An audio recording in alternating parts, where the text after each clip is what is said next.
ভোরের প্রথম আলো জানালার ফাঁক দিয়ে ঘরে ঢুকেছে। কুহু চুপচাপ শুয়ে আছে। সারা রাত চোখে ঘুম আসেনি।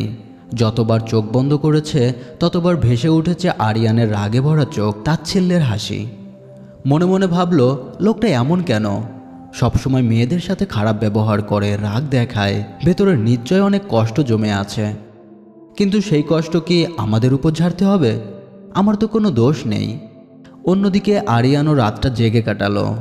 জানালার পাশে সিগারেট হাতে বসেছিল সারা রাত। ধোয়ার ভেতরে বারবার কুহুর মুখ ভেসে উঠছিল। আমি কেন ওকে নিয়ে ভাবছি? আমার জীবনে ভদ্রতার জায়গা নেই। কিন্তু মেয়েটা যতবার সামনে আসে মনে হয় কিছু একটা অন্যরকম।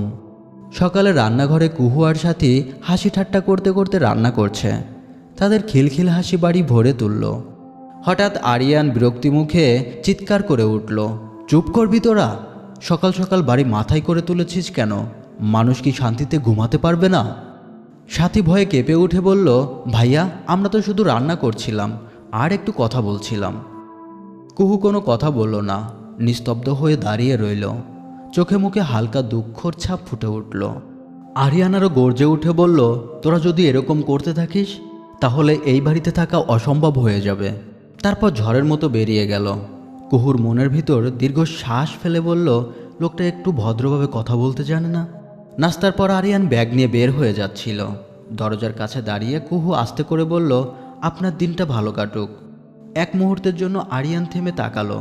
চোখে চোখ পড়তেই ভেতরে অদ্ভুত এক অনুভূতি কাজ করলো, কিন্তু কিছু বলল না। সাথী কুহুকে জড়িয়ে ধরে বলল, তুই সাবধানে থাকিস কুহু, একা বাড়ি, তোর অসুবিধা হবে। কুহু মাথা নাড়িয়ে নাশোচক ভঙ্গি করল। আরিয়ান অধৈর্য হয়ে চিৎকার করে বলল, তুই কি কলেজে যাবি না সাথী? আমার লেট হচ্ছে। সাথী হ্যাচোচক উত্তরে মাথা নাড়ালো।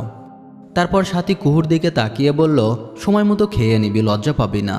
আরিয়ান বিরক্ত হয়ে গর্জে উঠল, তোর বান্ধবী এখনও ফিডার খাচ্ছে না, বাচ্চাও না, নেকামি বন্ধ কর, কলেজে চল।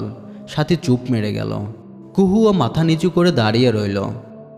আজ কলেজে আরিয়ানের মেজাজ ছিল খারাপ। সকালে কুহু সাথীর নেকামি দেখে সে আরও বিরক্ত হয়ে উঠেছে।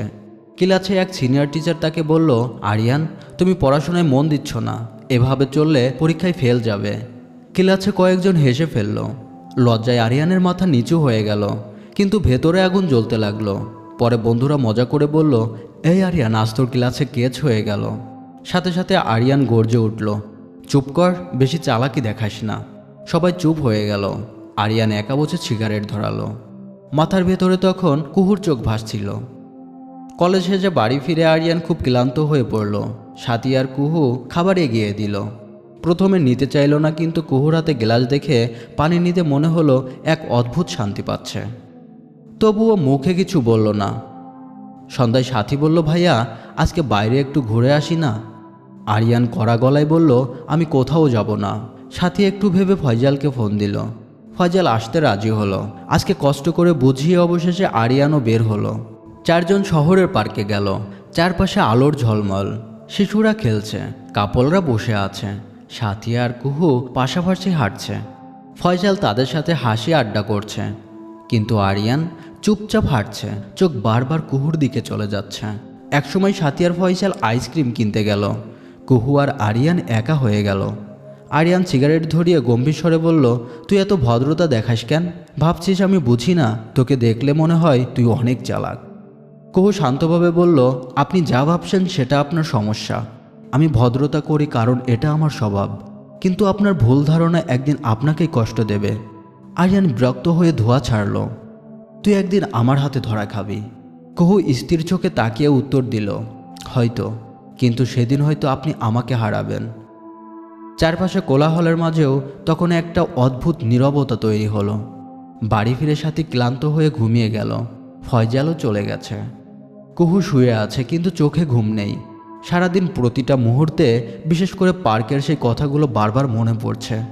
আরিয়ান যতই রুট ব্যবহার করুক, তার ভিতর অন্যরকম কিছু একটা আছে, এটা কুহু টের পাচ্ছে। অন্যদিকে আরিয়ান ছাদের দিকে তাকিয়ে আছে। মাথার ভেতর কুহুর হাসি, চোখের মায়া ঘুরছে। আমি কেন ওর কথা ভেবে রাত কাটাচ্ছি? মেয়েটা আমাকে শান্তি নিতে দিচ্ছে না কেন? কোনো উত্তর সে খুঁজে পেল না। পরবর্তী পার্ট দেখার জন্য অনুরোধ রইল। ধন্যবাদ। সাবস্ক্রাইব করে সঙ্গেই থাকুন।